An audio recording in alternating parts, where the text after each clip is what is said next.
Assalamualaikum warahmatullahi wabarakatuh. Selamat sore sahabat Kongres. Kita simak dan dengarkan rapat pleno Badan Legislasi DPR RI mengenai revisi Undang-Undang Desa tahun 2023. Silakan simak dan dengarkan dengan seksama. Selamat menonton. Tidak dapat ditarik kembali.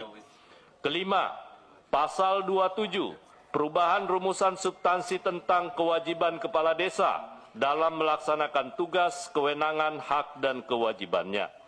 Pasal 33, menambah substansi syarat calon kepala desa, yakni tidak pernah sebagai kepala desa selama 2 kali masa jabatan.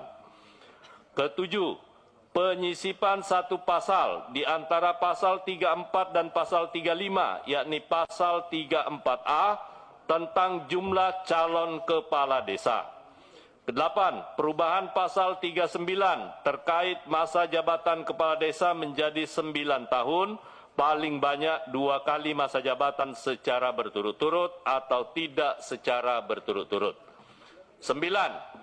Penyisipan satu pasal di antara pasal 50 dan pasal 51, yakni pasal 50A tentang hak perangkat desa.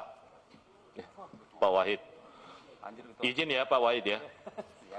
Perubahan pasal 56 tentang masa keanggotaan Badan Permusyawaratan Desa menjadi 9 tahun dan dapat dipilih kembali dalam jabatan yang sama yang pengisiannya dilakukan secara demokratis dengan memperhatikan 30% keterwakilan perempuan. Mbak Lulu udah masuk ya? 11. Pasal 62 tentang penambahan hak Badan Permusyawaratan Desa untuk mendapatkan jaminan sosial di bidang kesehatan, ketenagakerjaan, serta mendapatkan tunjangan purna tugas 1 kali di akhir masa jabatan yang diatur dalam peraturan pemerintah. 12. Pasal 72 tentang alokasi anggaran dana desa sebesar 20% dari dana transfer daerah. 13. Penyisipan satu pasal di antara pasal 72 dan pasal 73, yakni pasal 72A tentang pengelolaan dana desa untuk meningkatkan kualitas masyarakat desa. 14.